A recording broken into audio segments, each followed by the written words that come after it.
Hey everybody, how's it going? Dan Shinder here on Drum Talk TV Live, if you're watching it live, and I'm broadcasting to you from Globe, Arizona. I hope you're well. Tell us where you're watching from, and I'm so excited about my guest today, Les Binks, who I have followed for years and years, who's coming to us all the way from London. Les, how are you?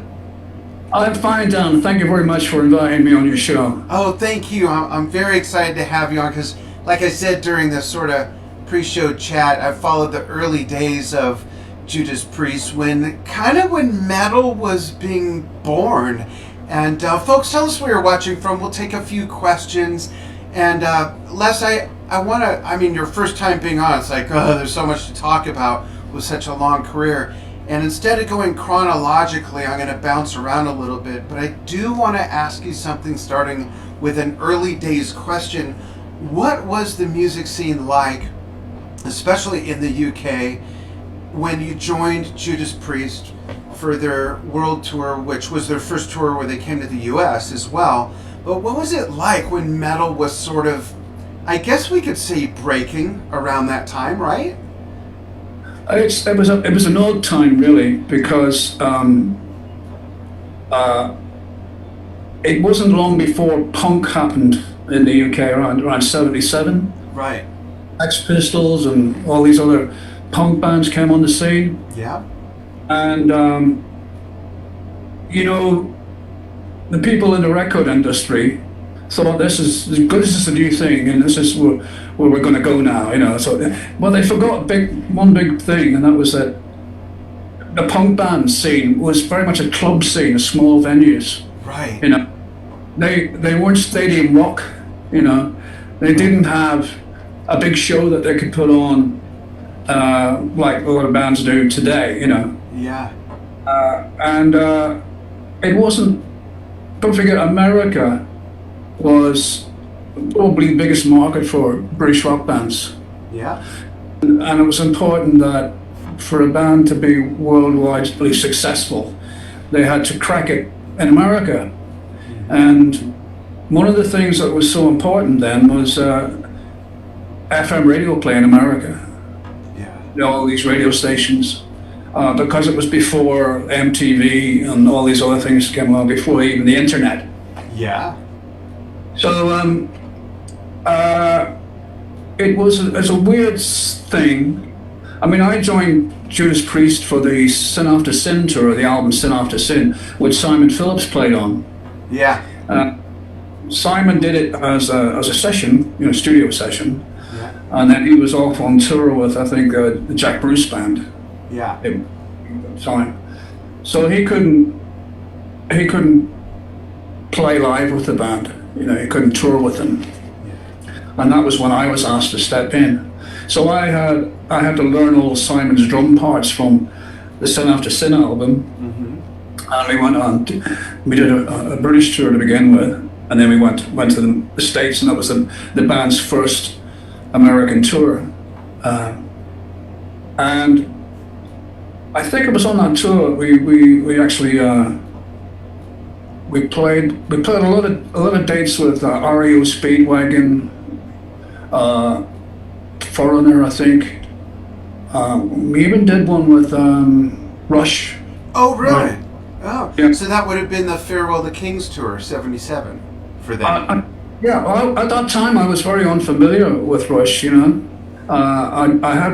have any of their albums, and I remember we went on first, and they were on after us, and so I stood at the side of the stage watching the band, and they had banks and banks of Marshall stacks, Yeah. and standing at the side of the stage, I noticed behind the row of Marshall stacks, the guitarist was actually playing through a Fender Twin Reverb with a microphone on it. Yeah. So all these banks of amplifiers were just for show, Yeah. But that was the first time I saw them, live. But we also did a show opening for Led Zeppelin. Oh, wow. Oakland Coliseum. Oh goodness. That was when they had the big Stonehenge stage set, Yeah, yeah, which was later parodied in Spinal Tap. yeah. Ones and the little Yeah. and it was ironic because that was one of the last shows they did Yeah. on that tour, because it was a tragic event that happened to Robert Plant. His little boy passed away. Right. Yeah. He had to cancel. They had to cancel the rest of the tour Yeah. shortly after that. So, but that was a great event to do. You know. Yeah. Did you meet Bonzo? I did very briefly, yeah. Yeah. And Robert Plant.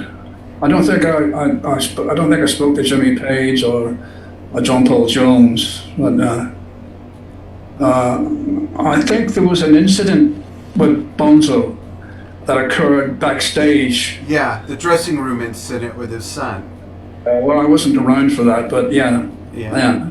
If I remember right, because we were talking earlier, I saw them like the week before that in LA, and we'll get to the connection with Keith Moon there and you in a moment. But the way I remember that story is Jason, at the time, he must have been, so if I was, let me think, I was 14, he's the same age as my sister, so he would have been 11, and he wanted the star off of the dressing room, and the security guards started giving them a hard time, and Richie Cole and John Bonham kind of, let's just say, roughed up the security guards a little bit and got thrown in the clink for the night. Yeah. Yeah. Yeah. But yeah, it was a great gig to do. I really enjoyed it, and I was really astounded by. I think they played for over 3 hours. You know, the Yeah. set, this Yeah. very long set. Yeah. And how was Priest received back then when you first came to the States? We were received really well in the States. Yeah. Some of the bands that we were hooked up with were like REO Speedwagon or Foreigner, a lot more mellow, you know, Right. but their music was very FM friendly, you know. It was perfect, and they were very successful bands. Priest was a lot harder edged stuff, you know, but it was very much English sounding rock, you know. Yeah. And you know, we were doing songs like Exciter, which was very fast-paced. A lot of people saw it as the start of speed metal or thrash metal or whatever, you know. Right. But we had other stuff in there as well, which was a little bit more mellow. But yeah, we would come on and we would stick out like a sore thumb, you know. Yeah. The music was a lot different from what American bands were doing at that time. Right. Especially like REO and Foreigner. But don't forget, when I joined Priest, they'd just released Sin After Sin. Yeah. And it had 3 different drummers on 3 different albums. Yeah. And the first 2 albums were on a very small record label called Gull Records, you know. And they never made any money off those, you know. They were getting ridiculous amounts of as an advance on the record sales, you know. Right. So it was very hard to put the band on tour and pay all the expenses that go along with that. And they weren't really making any money back then. Yeah. And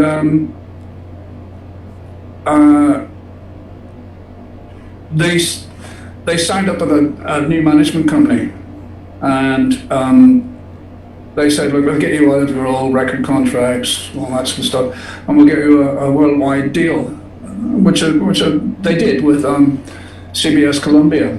Yeah. And so the first album for that was Sin After Sin. Mm-hmm.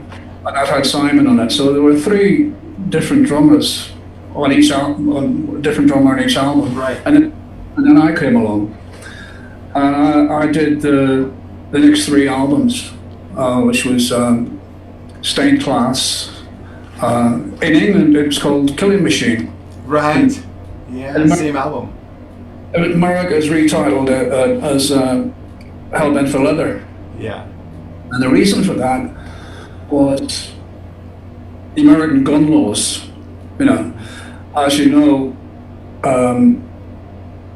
every so often somebody goes crazy in America and shoots a lot of people. Yeah. And I think around the time of the album release, there'd been an incident at a school somewhere. Well, somebody went crazy with a gun, you know, and killed a lot of people. Yeah. And I think the record company thought killing was too strong a title to put out at that point in time, you know. And so they took one of the other songs, Hell Bent to Leather, and they changed it to that. But in the UK, it was called Killing Machine. Yeah. So you can get a different version of it. And then I did the live one in Japan, which was Unleashed in the East, you know. Yeah. Yeah. That's so awesome. that was good, because we toured Japan quite a few times. And we went back to the States again, did some more shows there as well. So I always loved playing America because I think America was one of the first places to really take musicians as a career choice seriously. Yeah. You know, okay, people would say, "Well, what's your day job?" You know, right? They didn't think that being a musician was a credible way of earning a living. You know. Yeah. America invented stadium rock. Yeah. They had the big venues, which were all very professionally run, you know. Yeah. It was, you know, good fun to do. That's awesome.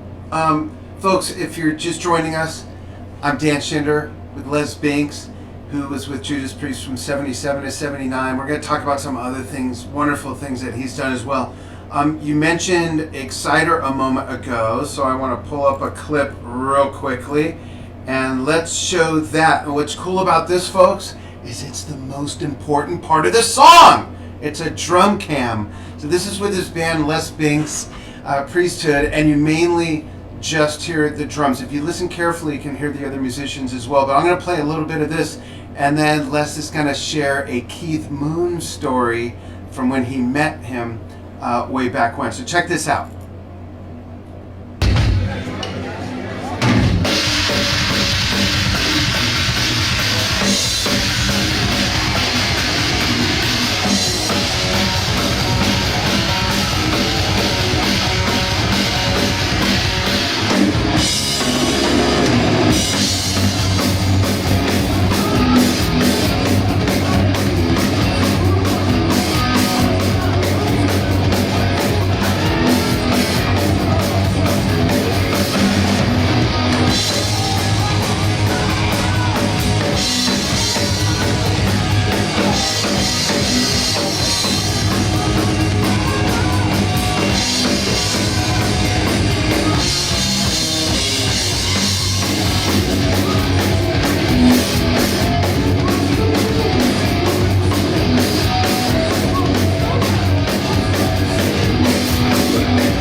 I gotta tell you, that's still my favorite Judas Priest song ever. And it's awesome that we're in the year 2020. I can't believe it's September. That's another story. I can't, you know, it's so cool that we're in the year 2020 and that music is still so relevant.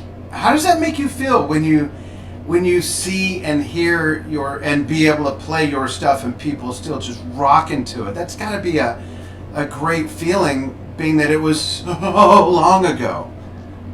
Yeah, well, that's one of the reasons why I formed my own band, Les Binks Priesthood, because no matter where I'd go, I'd bump into people who got those albums, and they'd say, "Oh, play some Priest stuff, play some Priest stuff."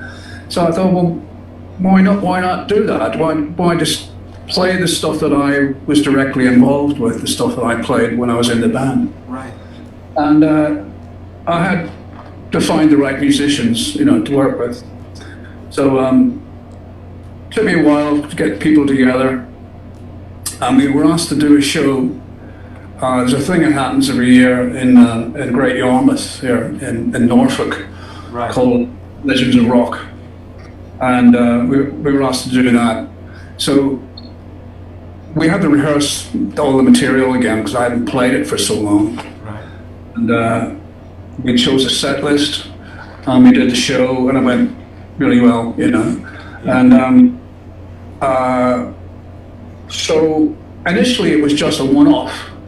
I wasn't planning to repeat it, but we got such a great reaction, and everyone really enjoyed doing it. We thought, well, why not do some more, Yeah. And we did a show with Ian Pace in France a while ago, and I hadn't seen Ian. I met him at a concert I did at the Royal Albert Hall way back in the 70s. Oh, wow. It was with Roger Glover and friends, and Yeah. that was an album I did for Roger called The Butterfly Ball. Yeah, I was going to ask you about that. We'll definitely get to that. And after the show, Ian came backstage to the dressing room, and that was the first time I had met him. And Ian, I've always been a big fan of Ian Pace,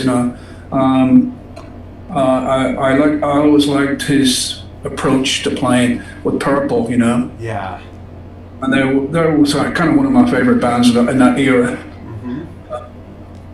So I haven't seen him since then, way back then, So it was good to catch up with him for a bit, And he'd been a little bit unwell, I think, for a while, which seems to have made a good recovery from. And he has a little band that he works with when he's not touring with Purple, and they're called Perpendicular. Yes. It's doing all the same stuff, doing all the Deep Purple stuff, Yeah. So he likes to. He says he doesn't like staying at home practicing, Yeah. He'd rather making contact with his fans and stuff, So I can see his point of view. He's still very active, and it's great to see him out there. He's come on the show a couple times. I've been lucky enough to meet with him in person both times. Once in Phoenix, the first time in Vegas, and he was also a huge influence on my music. And you talk about such a tight rhythm section, and stuff that him and Roger have done over the years has just been amazing. Just a great example, another great example of what a bass player and drummer, need to be doing together. There's like a handful of drummer and bass player matchups where you go, if you just want the best example, just go listen to this for a month, and you'll figure it out, hopefully. They're just a perfect example of that. Yeah. Tell us about working, and then we'll get to Keith Moon, but tell us first, since we brought it up, about working with Roger Glover. This was before you joined Judas Priest, right? That's right, yeah. I kind of was a little bit directly through Roger that we made a connection, because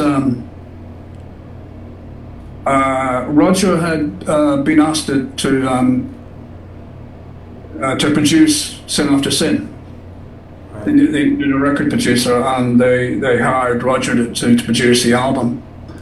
And I think they still had a drummer at the time. But for some reason,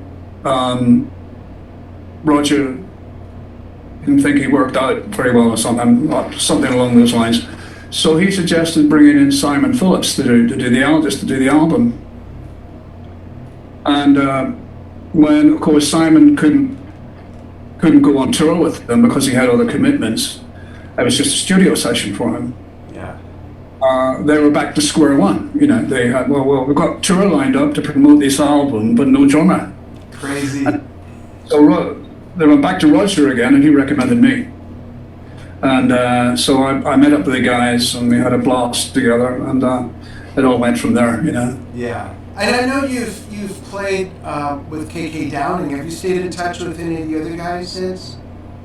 I'm in touch with Richie Faulkner. Yeah. He's the guy who replaced KK. Right. Because I worked with Richie long before he ever joined Priest, you know. Mm-hmm. We did a lot of gigs together, in London and around surrounding areas, you know. And so I met him when he was only about 21, 22. Oh wow. And he was playing phenomenally well then, you know. Everyone was knocked out with him, you know. Yeah. And funny enough, the band that I was working with him had Davey Rimmer on bass, who's the bass player now with Uriah Heep. Yeah. He was on bass, and I brought in another guitar player called Pete Friesen, who was with Alice Cooper's band. Right. Canadian guy, lives in the UK, and he also was with a band called The Almighty. Mm-hmm. I don't know if you've heard of The Almighty. And so with the two guitarists, him and Richie, and it was actually after KK left, they had the Epitaph tour set up, the Epitaph tour, and it was a whole year of worldwide touring, and suddenly they were minus a guitarist. So somebody must have recommended Pete Friesen, Mm-hmm. and Pete got a call from their management saying would he be interested in joining Judas Priest. And it was bad timing for him because he is married to an English girl, and they were just about to have their first baby. Oh. She was just about to have her first baby. So he didn't want to go off on a tour for a year and miss out in the first year of his baby's life and leave her holding the baby. Right. Well, he turned it down. But he said, I know someone who'd be perfect. And he recommended Richie. Oh, that's how that happened. Okay. Richie'd been working then with Lauren Harris, who's the bass player with Iron Maiden's daughter. What's his name? Steve Harris. Steve Harris, yeah. Yeah. His daughter had a band, and Richie was working with her. And they did a support tour with Maiden. And anyway, Richie got a phone. Well, he got an email, I think, from Judas Priest management asking if he'd be interested in auditioning for the band, joining the band. And initially, he thought it was a wind-up. Who wouldn't, right? He didn't reply. And after a while, they sent him another email. And this time his curiosity got the better of him, and he replied. And so he was invited up to meet Glenn, and just bring a guitar with you, you know. Yeah. As soon as Glenn heard him play, he was in the band straight away, you know. Oh, that's cool. Couldn't happen to a nicer guy, you know. He's a really nice guy and a very talented guitar player. Yeah. What was it like working with Roger? Just already at that point, such a legendary musician and bass player. And about what year was that? Sorry, was that like 75? Around about then, yeah. We recorded that album at Kingsway Studios, which was owned by singer with Ian Gillan. Ian, yeah. So Roger was a dream to work with. He's such a nice guy, very mellow guy, Yeah. very polite,